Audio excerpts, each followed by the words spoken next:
Shinjuku. Ce matin, on est passé au Family Mart comme à notre habitude pour aller prendre nos petites boissons. Et là, on va directement aller dans un jardin, puis dans un temple. Ikebukuro. Donc ce matin, on visite Ikebukuro. Cet après-midi, on fait Ginza, un nouveau quartier qu'on n'avait pas fait. Et du coup, on va faire un petit jardin, tout petit mais très très beau, concentré de beauté. Là, on est face à un immeuble complètement fou, architecturalement parlant. Donc moi, j'ai pris un petit Baumkuchen. Voilà, on va goûter. C'est parti. C'est parti pour goûter le Baumkuchen. Ça sent la gaufre.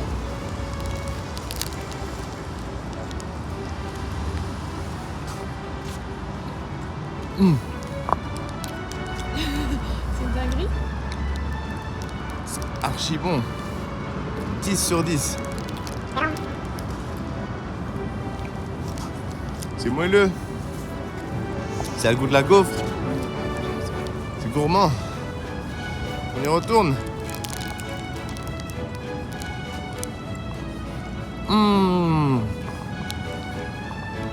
Meilleur petit déjeuner de tout le Japon.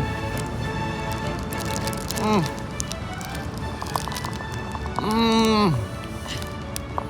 ça va, après, j'ai les becs. Mais c'est très bon. C'est extrêmement bon. Validé.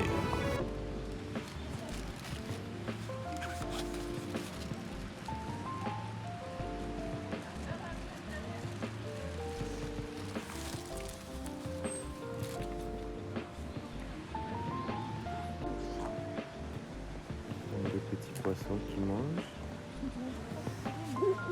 Et là-bas, il y a des gros poissons. Je sais pas si vous les voyez bien. Sous l'eau.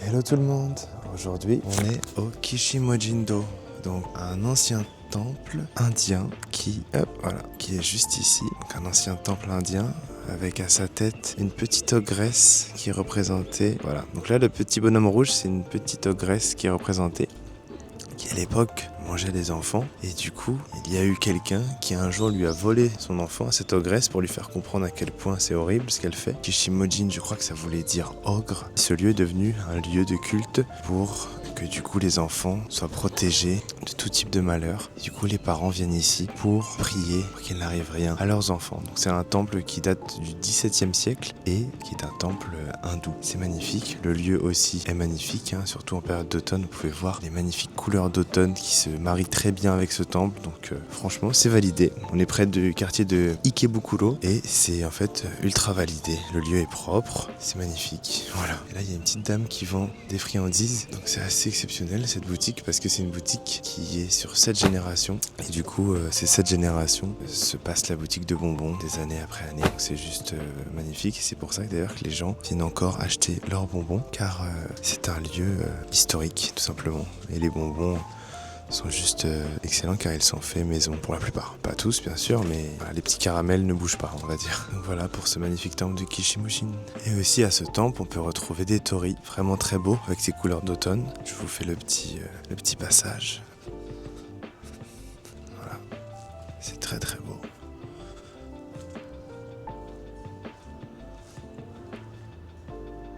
Là on a une stèle qui parle de Takeshi Haneko, qui est du coup une personne qui a fondé le temple à peu près, ils connaissent pas la date, mais c'était 1578 d'après certaines trouvailles et preuves. Et du coup, voilà, ce petit temple là, qui fait partie du même lieu, hein, et qui est protégé par les Inari, donc les renards, voilà, juste là, qui date quand même de bien avant le temple hindou qu'on a pu voir. C'est magnifique, hein, y a rien à dire. Donc c'est assez marrant de voir deux temples, donc celui-ci qu'on voit au fond et celui qu'on a juste ici, être installés à côté.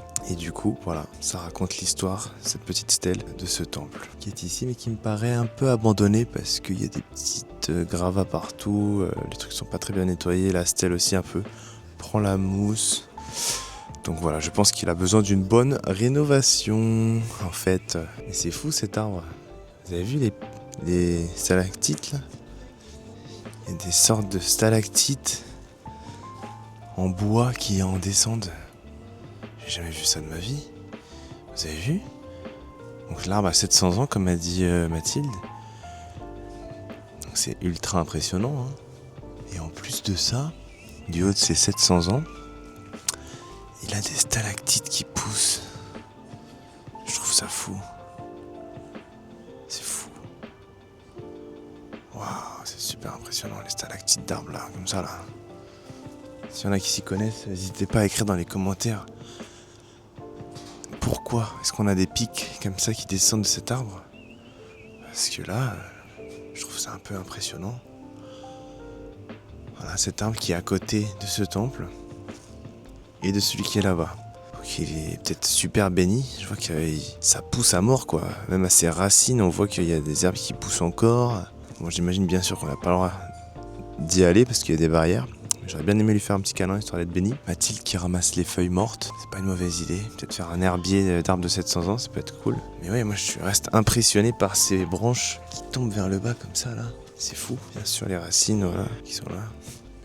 Très impressionnant cette branche qui tombe vers le bas. Donc voilà, lieu majestueux, arbre de 700 ans. Mathilde nous a découvert un superbe endroit aujourd'hui. Mesurant 32 mètres, 5.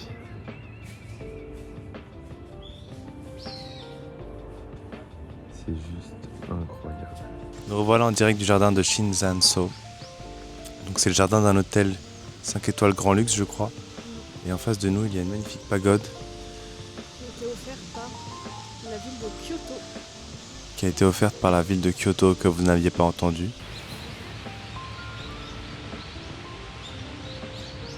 Et toujours avec ces magnifiques arbres. Et du coup, ici on a une sorte de point de vue. Je vais vous montrer d'une autre façon. On a un point de vue sur tout l'hôtel. Donc là il y a les mecs qui sont en costard, voilà, qui servent les gens. Là on a directement une sorte de château avec un jardin anglais on dirait. Et puis après plein de petites choses, une cascade juste là-bas. C'est un hôtel magnifique. Quand on est rentré, on a été un peu choqués. Mais du coup, rentrez, allez au fond, allez là où il y a écrit Garden, c'est gratuit. Vous pouvez vous poser au soleil. Regardez là, aujourd'hui on a un magnifique soleil, on a une pagode, il y a une cascade, il y a des arbres aux couleurs de l'automne, les gens se posent, franchement c'est superbe. Et puis si vous avez faim, il y a un petit restaurant, je sais pas combien ça coûte, j'ai d'ailleurs peur des prix mais bon, il y a de quoi manger au moins si vous avez faim. Il y a l'hôtel, il y a un restaurant dans le jardin, et puis on n'a pas fini de découvrir, donc on va aller voir ça juste après. Et nous continuons dans le parc, et nous tombons sur ce magnifique torii flambant neuf, en référence à Inari Shrine, et Mathilde m'a dit que du coup, ce petit morceau de temple extrêmement beau provient du vrai mont Fushimi Inari Shrine. Donc je trouve ça vraiment très très cool. Voilà, ça a été offert par Tokyo pour cet hôtel. Donc, je pense que cet hôtel sait se faire entendre parce qu'il a réussi à ramener 2 très belles pièces du Japon au sein de son jardin. Donc, ce qui rend ce jardin du coup complètement fou. Hein. On a des morceaux des plus beaux temples du Japon un peu partout. Donc, c'est vraiment incroyable. Je vous mets ça au cas où si vous voulez mettre sur pause dans la vidéo. Et nous, on continue. Petite balade. Alors, je pense qu'en fait il y a plein de pépites dans ce jardin. Parce que dès qu'on voit des panneaux comme ça, on voit qu'il y a une histoire quoi. Là ça parle déjà du mont Fuji donc bon. Je pense qu'ils ont ramené des pièces assez rares de un peu partout du Japon. Ce qui est assez fou, c'est qu'un peu partout dans le jardin, vous allez retrouver des statues des 7 dieux de la chance. Là par exemple c'est une poule. Donc il considère que c'est du coup le gardien dans le jardin et il a été ajouté parmi les statues du coup des 7 dieux de la chance.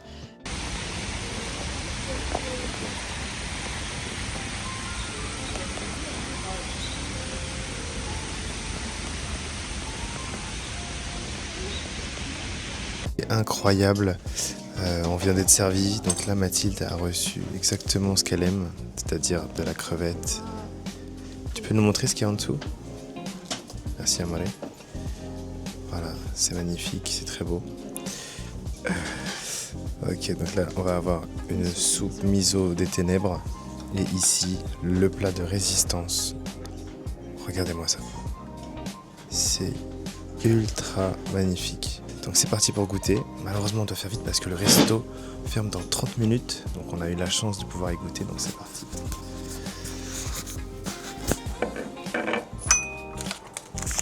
Itadakimasu. Oh, c'est du poireau, j'adore.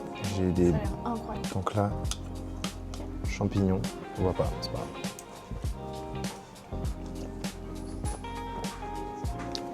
Je voulais vous montrer la beauté du plat parce que... Regardez-moi cette beauté.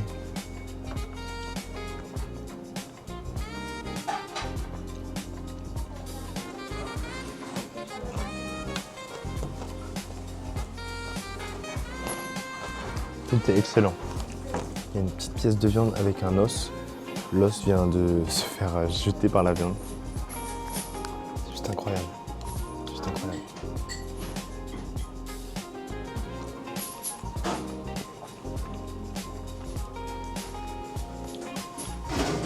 Je suis choqué, c'est la meilleure chose que j'ai jamais mangée de ma vie. Ok, vous êtes prêts à avoir un truc choquant? Ok, je vais vous montrer un truc choquant. Ce que je viens de manger là. La viande tombe toute seule de l'os.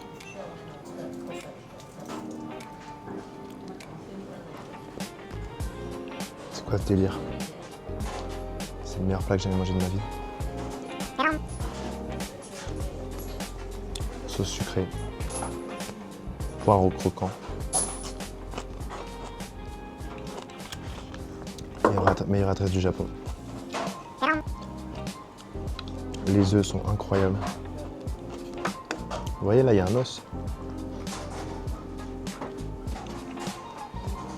Ça tombe dans ma bouche.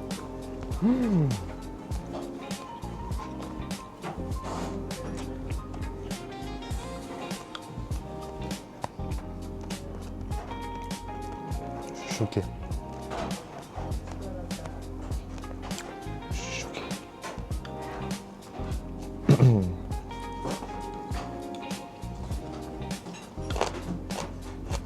C'est bon.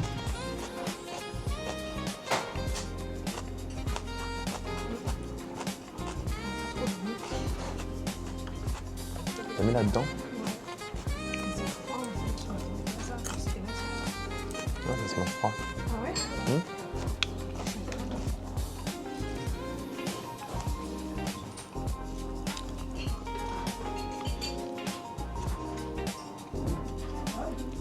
Les deux sont froides.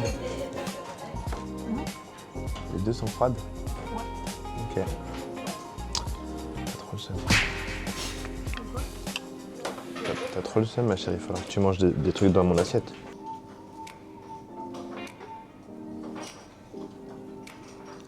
Le lieu est magnifique. C'est vraiment un lieu extraordinaire. Alors? Magnifique. Voilà une vidéo de Elliot avec ses crocs. Non! C'était pas dans 10 minutes? C'est à cause de tes crocs? Toujours dans le quartier de Ikebukuro, le fameux temple de la bonne fortune. C'est pour ça qu'il y a cette petite bourse directement. Voilà. Là-bas, l'endroit pour se purifier. Et là, une petite stèle pour prier. Magnifique. Les écoliers qui passent sous le torii.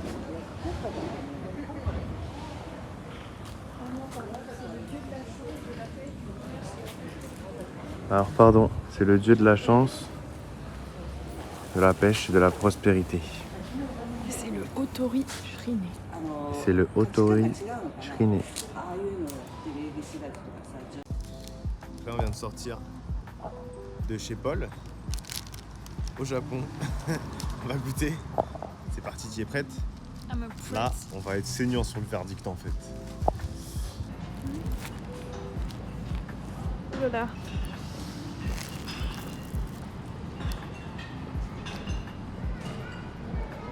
Ça a l'air sécos. Ils sont secs, non? Ils sont super secs. Il n'y a rien de chaleureux. Mais c'est feuilleté, on sent le beurre donc ça va. Pour les pigeons. Ok. Dégustation terminée. 8 sur 10. Ah ouais, quand même. Là, pour les Japonais. Peut-être qu'ils ont un cuistot français.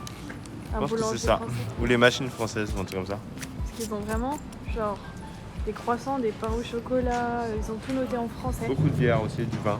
Beaucoup de pain. Nous, ça nous manque là.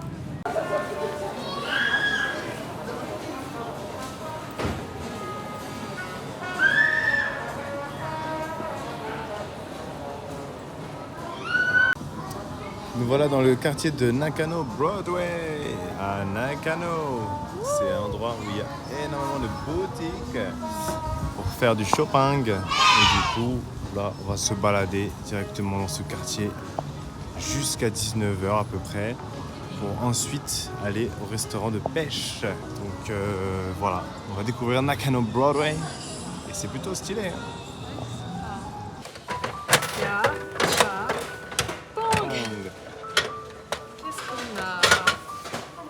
Oh le rose, il est trop chou. On a lui. Il y a une étoile sur la tête. Il est trop chou. Et vraiment, ça c'est des anciens. Hein. Pièce, il y a énormément de jeux de hasard. Et en gros, tu essaies de récupérer une clé pour ouvrir une des caisses. Là, tu passes devant le champ. Du coup, on peut gagner des Switch, des PlayStation, sacs de luxe. Tout ça réuni dans une seule salle. Je trouve ça super impressionnant.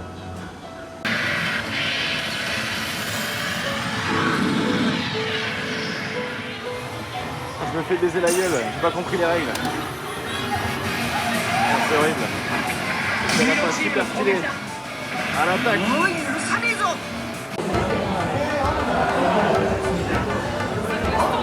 Et t'es tout en haut du bateau, toi, dis donc.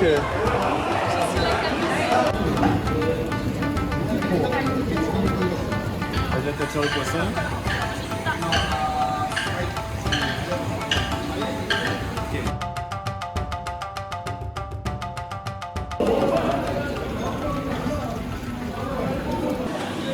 Donc là, on est sur un bateau. Et là, il y a les crevettes. N'inquiétez pas, elles sont pas mortes, juste dorment. On a pêché, voilà. On a pris 2. Et du coup là en entrée on a un petit bouillon qu'on a dû faire cuire nous-mêmes avec une plaque directement. Donc c'est un peu dangereux je trouve. Là on est en haut du bateau et tout. Ça c'est des petites cartes qu'on doit échanger contre les commandes. Sauf qu'ils ne nous ont pas demandé. Donc peut-être que en fait c'est gratuit ce soir. Et voilà, donc là on a pêché aussi un poisson, entre guillemets pêché, hein, parce qu'on n'arrivait pas à le pêcher à la ligne. Et du coup bah, on l'a pêché à l'épuisette. Parce que le mec il voulait qu'on le pêche au harpon, mais on lui a dit que c'était un ouf. Du coup là on va le pêcher à l'épuisette. Et on l'a pêché à l'épuisette et là ils sont en train de le cuire directement et de le préparer. Voilà.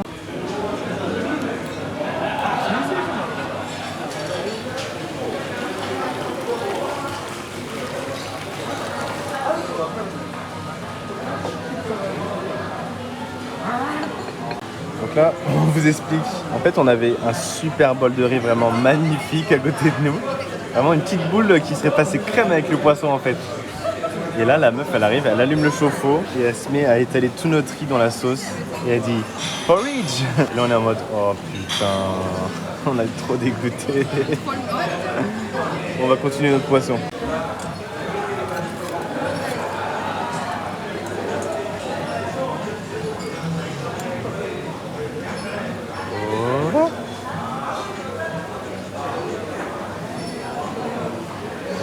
Genre ça, on aurait pu le faire tout seul sans savoir.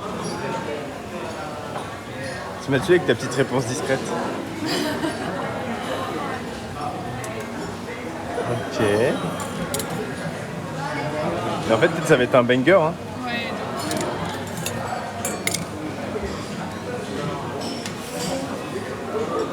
Ok, la technique. Ah ouais, ça a l'air éclaté au sol. Oh non, c'est vraiment porridge.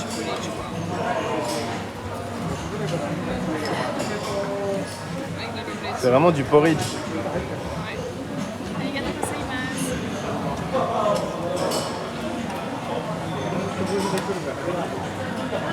Après la sauce elle était bonne, donc peut-être que ça va... Mais j'aime pas le riz au lait, donc là... Moi non plus. Si, j'adore le riz au lait, mais j'aime pas le riz au caca et au pipi et au vomi. Ah, peut-être qu'il a compris caca. Arigato. Peut-être qu'il parle français en fait. Il a fait L2 Arigato français. gozaimasu. On live. Ok, thank you. Arigato Thank gozaimasu. you.